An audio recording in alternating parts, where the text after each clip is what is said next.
Okey, baik. Kembali pula. Okey, untuk subtopik tersebutnya adalah sistem bekalan air.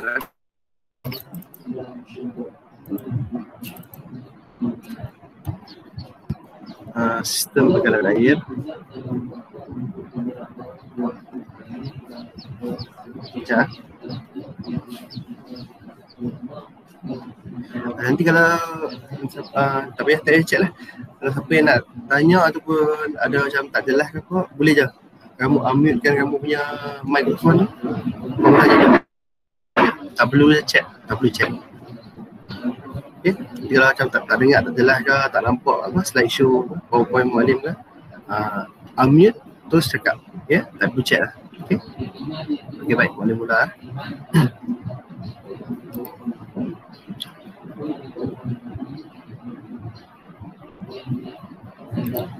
Okey, baik. Okey, sistem bekalan air lah. Okey, sistem bekalan air ni apa? Sumber air utama di negara kita ialah sungai ya. Okay, untuk pengetahuan kamu, mungkin kamu pun dah tahulah, kita punya sistem bekalan air kita ni yang utamanya sungai. Sungai kita, sungai sebagai sumber utama air yang kita guna kat rumah ni adalah air, sungai. Okey, dan air hujan lah. Okey. Okey, sebelum air ditulinkan, air sungai dan air hujan dikumpulkan di empangan. Tak empangan, bisa tengok empangan tak? Empangan ni kalau dekat kawasan kita ni di empangan Mengkuang. Empangan Mengkuang ni di Mengkuang lah, di Penanti, Gua Perahu di Penanti ya, di Kumar Semang. Ada di kalau siapa bisa pergi daripada ya, Mengkuang Dam lah, empangan Mengkuang. Yang mana dia terletak di Mengkuang lah. Empangan ni fungsi dia tempat apa, kita nak kumpulkan segala air hujan. Okay. Di situ tempat kumpulan air lah. Okay, sebelum dibawa ke rumah-rumah kita, rumah-rumah, di situlah tempat kumpulan air di empangan lah. Okay. Okay. Barulah air ni kemudian dipampkan ke loji dan loji pembersihan air untuk ditulinkan. Okey. Okey, baik. Ini adalah proses loji rawatan air lah, di mana daripada air tu dikumpul di empangan sehinggalah air tu dibawa ataupun dipam ke rumah-rumah. Okey. Kamu tengok di sini reservoir ni, ni adalah empangan. Reservoir ni empangan. Okey, air akan terkumpul di reservoir ni ataupun di empangan ni. Dan kemudian dia akan dipam. Okey, dipam. Okey, dipam. Okey, dan sampai di tangki pengenapan. Tangki pengenapan ni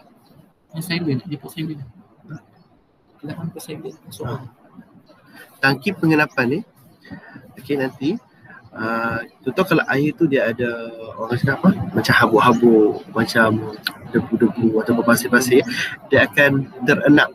Pengenapan maksudnya dia akan mengenap di bawah. So, dia akan mengenap di bawah. So di atas ni akan ada air sahaja, tak ada habuk-habuk dah. So segala partikel, segala zarah-zarah kecil seperti debu, habuk, pasir, semua dia akan terenap di bawah. So bagi tangki pengenapan. Okay, kemudian akan masuk ke tangki penurasan. Nampak ni tangki penurasan ni maksudnya tangki penapis. Penurasan ni dah penapisan lah. Tapis. Jadi dia akan ditapis di tangki penurasan ni. Jadi segala, contohlah lepas tangki pengenapan tu, dia akan masuk ke tangki penurasan kan. Jadi dekat situ dia akan segala debu-debu pun akan ditapis. Dia akan ditapis dan yang tinggal hanyalah air yang bersih sahaja. Okey, kemudian air ni lepas tangki penurasan ni dia akan pergi ke tangki pengklorinan. Klorin. Okey, tangki pengklorinan ni. Okey, di sini dia akan letak orang kata apa, cecair klorin lah, ataupun apa ni, larutan klorin di dalam tangki pengklorinan. Okey, dia akan letak di sini tangki pengklorinan. Apa fungsi klorinan ni? tangki penglirinan ni, maksudnya tangki penglirinan ni, klorin ni fungsi dia untuk membunuh segala mikroorganisma dalam air tu. Memanglah air tu tadi tu kita dah tapis kan, kita gunakan. Tapi air tu belum tentu bersih lagi sebab apa? Masih ada lagi mikroorganisma. Maksudnya seperti virus, bakteria, jadi dia masih ada lagi. Sebab benda tu benda yang kecil, mikroorganisma, benda yang kecil. Kita tak nampak. Jadi di sinilah klorin, tangki klorin ni berfungsi untuk membunuh segala virus ataupun bakteria. Sangat penting proses tangki klorin ni sangat penting lah. Dan kemudian barulah dipam ke tangki simpanan. Di sinilah air disimpan sebelum dihantar ataupun dipam ke rumah-rumah lah. Tangki simpanan ni dia akan simpan air bersih di rumah kita. Di empangan tadi, yang mula-mula di empangan ni, dia hanya tempat pengumpulannya segala air hujan, segala air semua akan dikumpul di situ. Terkumpul di situ. Tapi di tangki simpanan ni terkumpulnya ataupun disimpannya air yang bersih saja, yang dah telah dibunuh segala mikroorganisma, yang telah ditapis segala pasir dan debu. Dan tangki simpanan ni dia akan tertutup lah. Dia tak macam tangki empangan. Di empangan ni kalau kita tengok, kalau siapa bisa pergi empangan Mungkuang Dam ataupun seperti empangan lain, empangan ni dia tempat terbuka. Dia tempat terbuka ni biasalah macam-macam benda lah boleh masuk tu kan. Sebab tu kita perlu jalani proses melalui tangki pengenapan, tangki penurasan, tangki penglorinan, sebab dia dah mungkin tercemar. Air tu mungkin dah tercemar. Misalnya air hujan lah, air daripada mana-mana sumber yang lain kan. Jadi di tangki tangki simpanan ni hanya air bersih je. Sebab tu dah kita tutup dia. Wajib tutup. Sebab kita dah tapis, kita dah bunuh kuman kan. Jadi dah tapis, kita perlu tutup supaya nanti kita nak hantar ke rumah-rumah tu. Ya supaya air tu bersih. Sebenarnya kita kat rumah kita tu memang air kat rumah tu dah bersih dah. Yang kita guna sekarang ni air pipe di rumah kita tu kan, semua tu sebenarnya dah bersih. Cumanya kalau nak bersih lagi, cuma yang kadang-kadang orang pasang kowe kan, tahu kan, kowe, kuku dan penapis air yang lain tu, sebenarnya dia nak orang kata nak menambahkan lagi lah, kita kata kebersihan air tu kan. Jadi bagilah sebenarnya kalau ikut memang kita punya air tu dah bersih setelah menjalani proses penapisan lah, tangki penerasan, tangki penglorinan. Itu sebenarnya dah bersih dah sebenarnya. Cumanya kita kata lagi bagus kita orang kata gunalah penapis kuku kowe tu, barulah kita nak minum pun kita rasa tak was-was tu. Tak apalah, baguslah kalau siapa yang kat rumah dia ada kowe, ada kuku ke, ada penapis air yang lain tu bagus sebenarnya. Mualim sebenarnya pun mualim pakai saja, pakai juga kan penapis air ni. Kalau kamu dah harga sangat pun biasalah.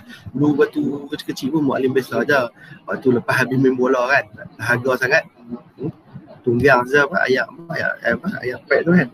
Tapi sebenarnya bagus, sebenarnya okey dah, ayat tu tak ada bersih. Cuma kita kata kadang-kadang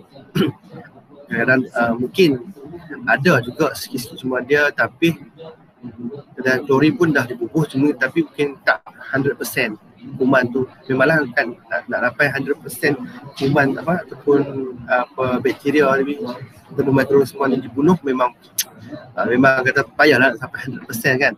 Jadi mungkin ada lagi lah. Sebab tu kita kata seeloknya kita perlu masak dulu, ataupun kita perlu tapis dengan menggunakan penapis air kuku ataupun kowe ataupun sebagainya lah. Seeloknya masak lebih bagus, sebab bila kuman ni ataupun bakteria yang dalam air ni dia akan terus terbunuh ataupun dilemahkan ataupun dibunuh bila kita mengenakan suhu yang tinggi iaitu pada suhu 100 darjah Celsius ke atas. 100 darjah Celsius lah, sampai dia tak kat didih air lah 100 darjah Celsius. InsyaAllah memang kita kata air dalam air tu memang segala bakteria kuman dalam air tu telah dibunuh lah. Sebab tu kalau boleh minum air yang telah dimasak lagi bagus lah. Jangan lepas ni kamu minum air pet pula kan. Mak ni kata ayak berhasil dah. Dah jalan proses dah jalani proses penapisan penerasan penglorinan. Tak apa pun boleh kan minum. Boleh tapi kita kata dia bukan 100%. Sebenarnya dah berhasil cuma bukan 100%. Jadi masih ada sebenarnya. Jadi langkah yang baik kita masak dulu air tu lah. Didihkan air tu dulu ataupun gunalah penapis air jenama apa pun rumah pun. Itu lebih bagus lah sebenarnya. Okey. Okey sampai sini. Okey kat sini lah. Ni penerangan sikit lah tentang ni. Okey. Empangan tadi yang tadi mula tadi. Okey, empangan tadi. Ni ya, yang reservoir ni. Okey, fungsi penerangan tentang apa? Air sungai dan air hujan dikumpulkan. Okey, air sungai dan air hujan tu dikumpulkan di situ. Okey, betul Okey, lepas tu tangki pengumpalan ni kat sini ya. Ni yang letak kapur mati dan alum ni. Ni adalah tangki pengumpalan. Okey. Okey, alum dan kapur mati ditambahkan dalam tangki pengumpalan tu. Okey, alum ni fungsi dah untuk mengumpalkan zarah-zarah terampai menjadi butiran besar dan terenap lebih cepat. Fungsi alum ni dia mengumpalkan zarah-zarah yang terampai. Maksudnya zarah yang terampai tu menjadi butiran yang besar dan terenap lebih cepat. Dia terenap di bawah lebih cepat. Kadang-kadang ada bakteria ataupun ada zarah-zarah yang dia terampai terapung kat sayap tu kan. Dia akan mempercepatkan dia mengumpalkan. Jadi mengumpal dia menjadi butiran yang besar supaya dia terenap di bawah. Bila dia tergumpal, dia akan jadi berat kan. So dia akan terenap lah. Faham tak? Okey. Macam kamu pasir kan. Dan bila kamu kumpul dia buat jadi macam kumpul kan. Dia akan jadi besar kan. So dia akan terenap di bawah lah. Sebab dia berat. Okey, kapur mati pula. Kenapa kita buka kapur mati dalam tangki pengumpalan? Sebab kita nak mengurangkan keasidan air. Kita nak mengurangkan keasidan air dan membantu zarah-zarah terampai melekat bersama. Okey, ya. Fungsi kapur mati ni untuk mengurangkan keasidan air, tak asid. Tak mau bagi air tu terlebih asid. Kalau terlebih asid bahayalah. Okey, asid ni tahu asid ni dia punya sifat dan ataupun dia punya ciri dia tu dia menghakis lah. Jadi kita tak maulah air tu jadi air yang berasid, betul tak? Nanti kita letak kapur mati supaya mengurangkan keasidan air lah. Kamu minum air asid kan. Jadi okey, fungsi dia untuk mengurangkan keasidan air dan membantu zarah-zarah yang terampai tadi melekat bersama. Okey, yang sebenarnya tangki pengenapan. Tangki pengenapan ni kat mana? Kat sini ni. Tadi boleh kata ni. Okay, tangki pengenapan lah. Yang mana zarah-zarah yang terampai, zarah-zarah yang tadi tu dia akan terenap di bawah. Yang tinggal di atas ni adalah air saja. Okay, jadi tangki pengenapan ni fungsi dia apa? Penerangan tentang butiran besar termendak di dasar tangki. Seterusnya disingkirkan dari semasa ke semasa. Ya, faham tak? So, dari pendapat ni segala butiran besar-besar tadi dia akan termendak ataupun termendak di bawah, di dasar. Tangki duduk bawah lah, di dasar lah. Dan seterusnya dia akan dibuang lah atau disingkirkan dari tangki tu lah. Okay, yang seterusnya tangki penerasan ataupun tangki penapisan lah, penapis. Okay, air dituras ataupun ditapis oleh penuras air ataupun penuras pasir lah, untuk menyingkirkan zarah-zarah terampai dan alga. Okey. Maksudnya air ni akan ditapis oleh penapis pasir tadi. So dia akan kemudian yang tinggal atas tu adalah zarah-zarah yang tak terampai lah.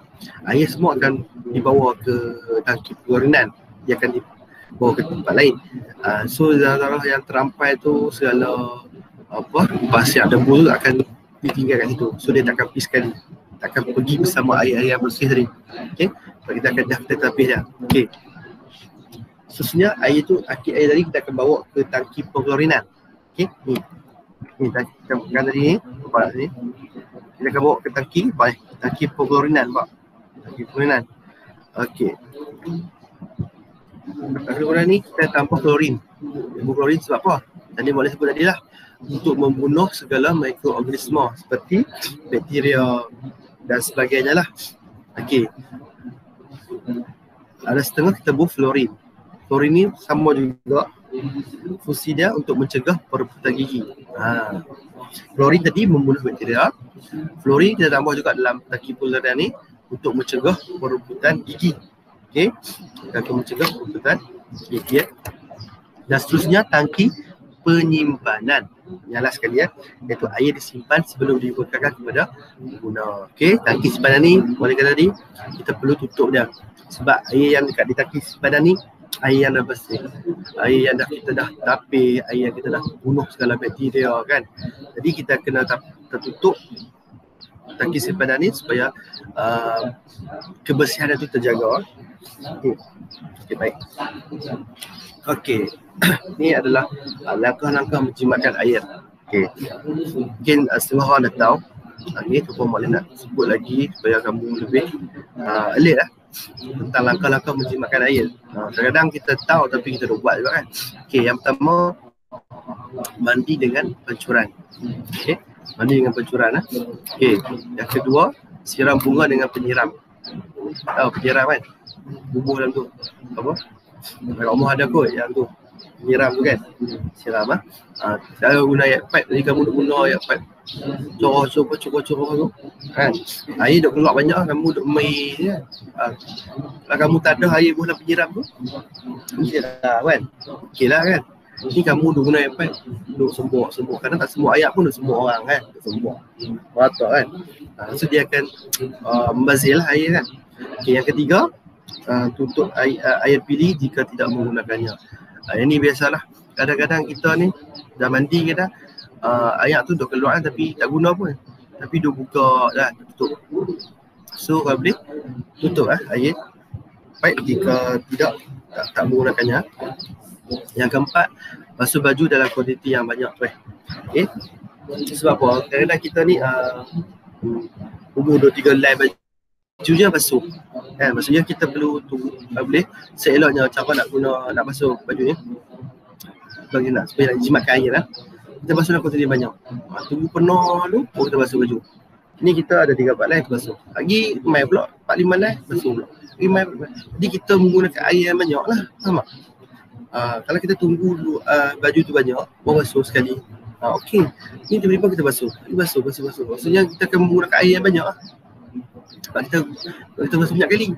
Sebab jadi kalau kita tunggu baju tu banyak dulu baru kita basuh, jadi bagus. Tapi janganlah sampai terlalu banyak pula, sampai 2-3 bakul baru nak basuh. Ya, artinya kalau penuh tu betul tak. Betul lah kalau orang yang kita guna, orang kata mesin basuh tu, kata ikut dia punya kapasiti. Contohlah kalau 10 kg 10 kg lah.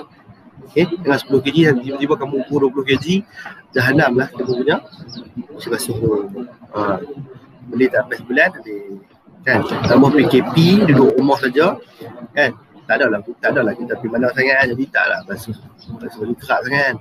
Kalau sebelum ni kita pergi sekolah, kita pergi jalan, pergi mana-mana, kita guna banyak lah kan, kita guna banyak baju-baju kan. Jadi sekarang ni mungkinlah kita jimat air. Okey, seterusnya pemeliharaan kualiti air. Macam mana kita nak memelihara kualiti air lah?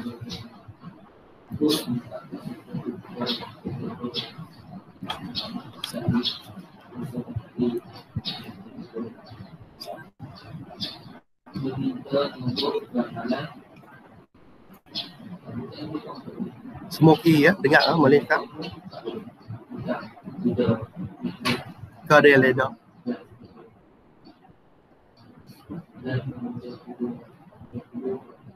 Aish, okey ke Aish?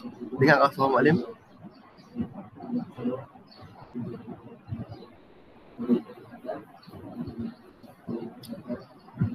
Dengar boleh dengar. Okey. Arif dengar Assalamualaikum kan? Dengar. Okey, bagus. Kalau Arif dengar, Aish dengar, maksudnya okey lah. Okey, boleh sambung lah. Okey, baik. Okey, sambung lah. Sikit lah sambung. Okay.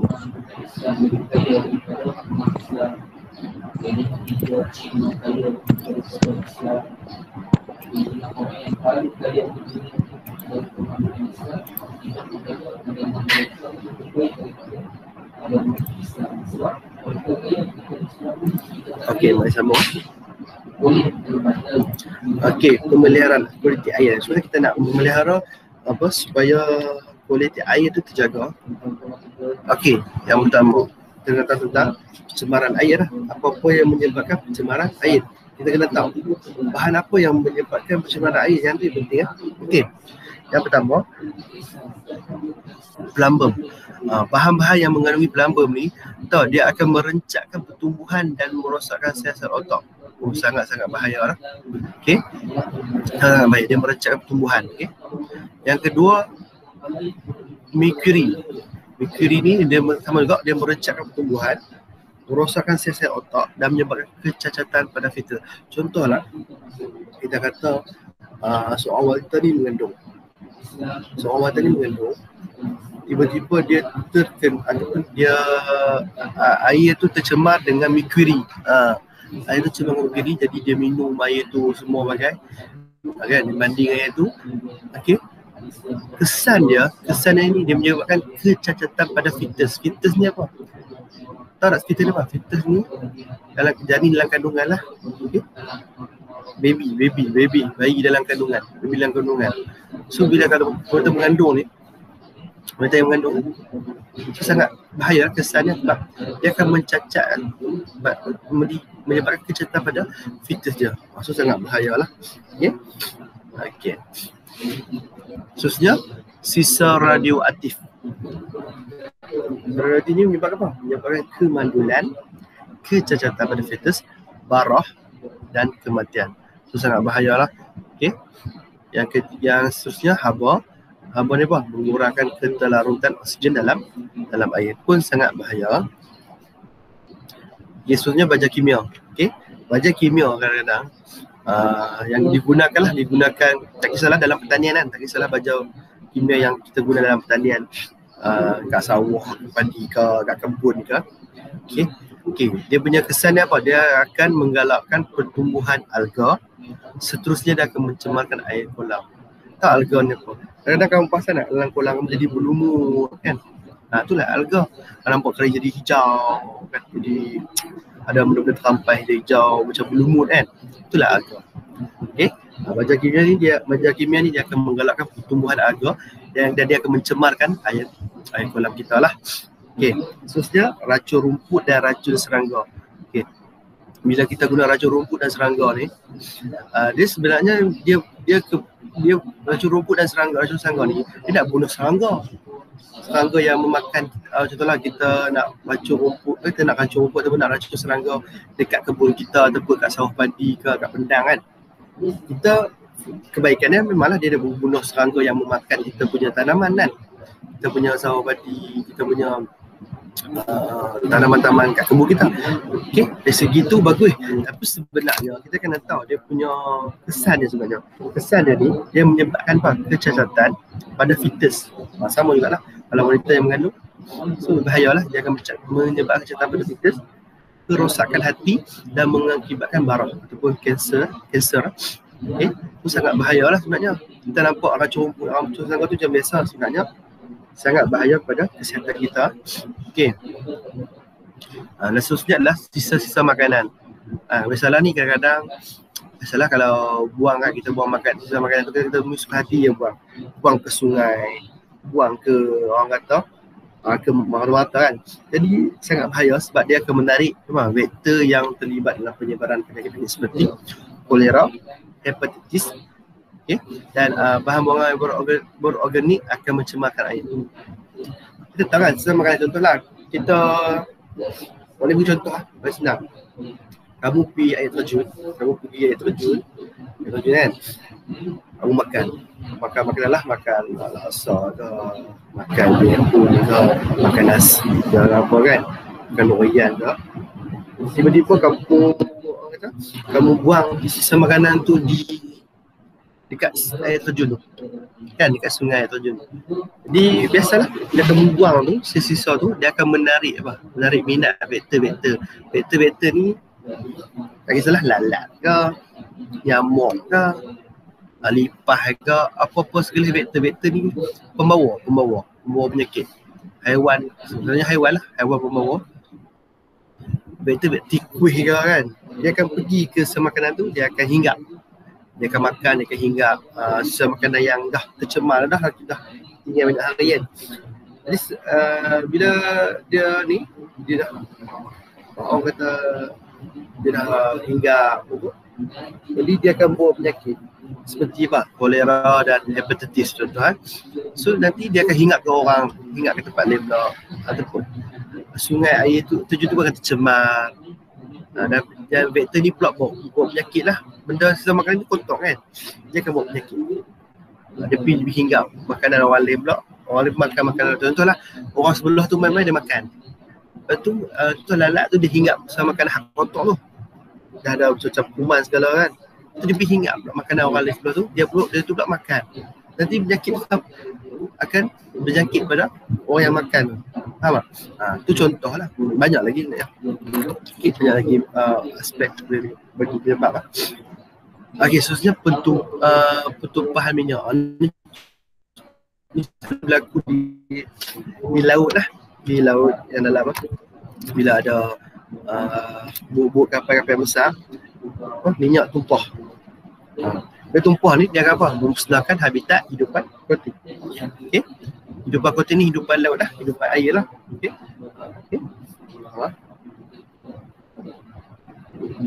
Okey, seterusnya adalah langkah-langkah mengawal pencemaran air. Okey. Di sini disertakan tindakan kerajaan. Apa yang perlu kerajaan buat untuk mengawal pencemaran air. Yang pertama, mendidik orang ramai tentang kepentingan mengawal pencemaran air dan menjaga alam sekitar. Itu biasalah. Yang kedua, merawat bahan bunga perdesturan dan tumbuhan sebelum disalurkan ke dalam kolam, sungai dan laut. Okey, sangat pentinglah. Okey. Kerajaan perlu selia selalu tengok kilang-kilang pedestrian ni kan, mereka kan kilang-kilang ni dia akan buang bahan buangan tau. Dia akan buang bahan-bahan kumbahan ke dalam sungai, ke kolam, ke dalam tu. Jadi kerajaan kena tengoklah ataupun kena merawat bahan-bahan buangan tu sebelum dibawa ke sungai. Sebelum sampai ke sungai laut, sebabnya takut nanti sungai dan laut kita ni akan tercemar dengan bahan-bahan buangan daripada kilang ataupun pedestrian yang lain lah. Yang ketiga, meronda di lautan untuk mencegah tumpahan minyak. Selalu marine lah. Pihak pasukan marine ni akan pergi meronda lah. So kerajaan ini lalu tindakan kerajaan lah yang kita buat ni. Yang keempat, mendidik petani agar tidak menggunakan baja kimia yang berlebihan. Okey. Okey, ni tindakan individu. Ni tindakan kita lah sebagai individu. Okey, yang pertama, kita tidak membuang sampah ke dalam sungai, kolam dan laut. Ni biasalah. Okey. Kalau kita buang kalau kita gini kat satu benda je sini ya. Air kat rumah kita ni, okey, datangnya daripada sungai, kolam, laut, air hujan. Okey. Jadi kalau kita duk pi buang sampah dalam sungai, dalam kolam dan laut, sebenarnya tu kita kata what you give you will get back. Faham tak? Okey. Maksudnya apa yang kita buat tu, dia akan main kita balik. Kita balik. Contoh kita buang sampah tu, nanti air yang kita buang sampah dalam tu, air tu nanti nak pergi ke rumah kita balik. Okey. Air laut tu, air sungai yang kita buang sampah lah, sisa makanan segala tu, kita kena ingat nanti kita akan guna air tu balik. Okey. Jadi kita kena fikir janganlah buang sampah merata-rata. Dan semuanya dalam sungai, kolam dan laut dan sebagainya lah. Sebab kita nak guna air nanti, kita guna air yang datangnya dari sungai, laut dan kolam dan air hujan.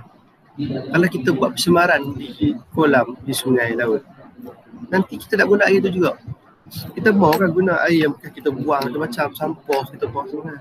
Kita tak mau kan. Jadi kita kena, orang kata alert. Kita janganlah buang sampah. Jadilah masyarakat yang prihatin. Okay?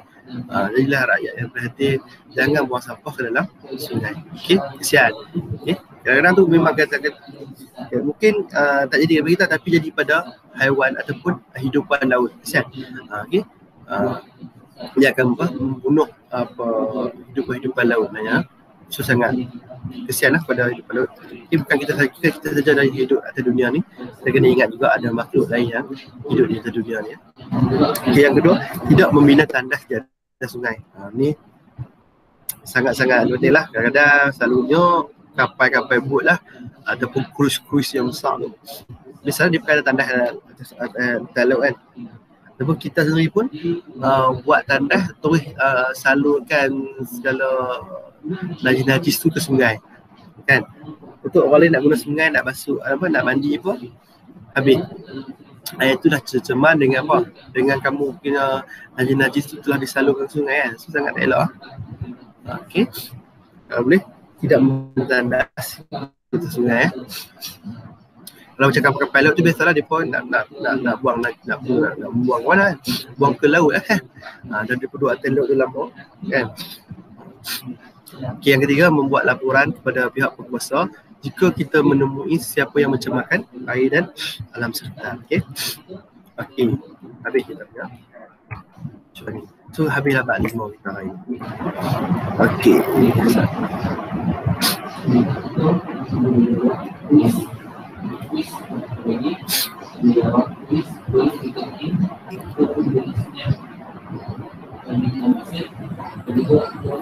Okey, boleh tanya siapa-siapa ada soalan?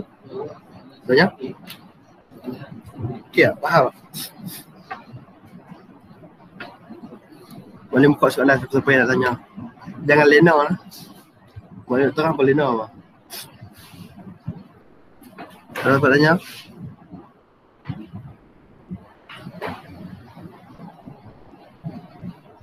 Semua faham ke ni? Semua faham?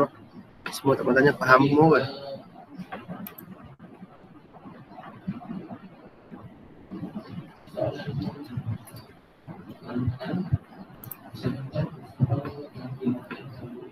Faham? Oh, Imat faham ni tak? Kalau kamu cakap pun kamu tulis je kat ni. Tulis je kat chat ni, dekat message ni. Soalnya merintahlah kamu faham. Mula kamu malu nak tunjuk dan dengar suara pendengarkan suara kamu yang merdu tu. Okey. Yang bangun tidur kan. Oh weh. Dia ni bangun tidur. Awal yang cek bangun. Main subuh pula tu. Bangun.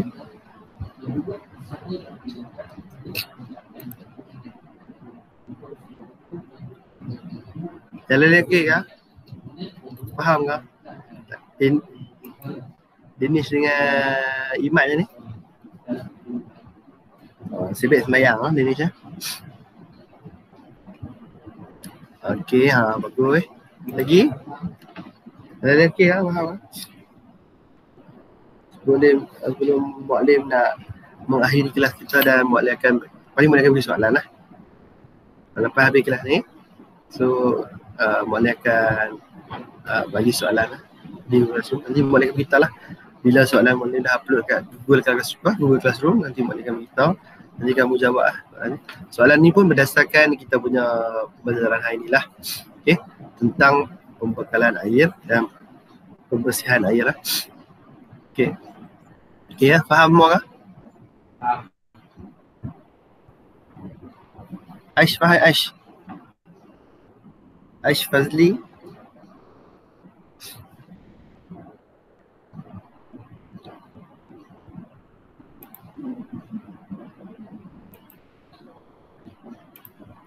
Aish Fazli dia nak balik wah. Aisyah Sofa tak dengar Sofa tadi. Boleh tanya dia. Hadif dengar? Dengar Hadif? Dengar. Oh bagus Hadif bagus. Hadif dia selalu bagus dia. Dia betul tekun dia.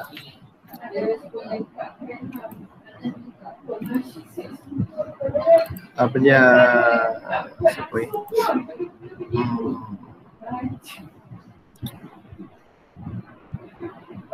Amin dengar ah? Tanya sikit seorang-seorang. Amin Azhari. Dengar. Dengar, alhamdulillah. Tengok. Bagi Amin. Bagi Amin ya. Amin pergi jalan KL baru ni kan? Betul? Ha. Oh, dia rasakan ha. Tak apa. Yang penting nak berjalan mungkin, yang penting ikut SOP ya. SOP ya, okey. Nak jalan tak apa. Bagi okey. Boring kan duduk rumah 3 bulan.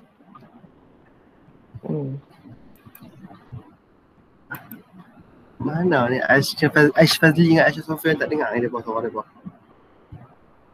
Sorry Marin, sorry Marin. Okey, bagi Aish faham orang? Mak saya ada di Maaf sini. Marin, tadi saya ni hantar adik saya. Saya ada je ni Okey, bagi okey. Ingatkan tidur ni, mana ingat. Ni. Bagi okey. Siapa lagi ya? Imat. Okey, semua dengar lah mungkin lah. So tak ada apa pun, nanti Mak dia bagi soalannya. Okey. Okey, rasanya tu saja.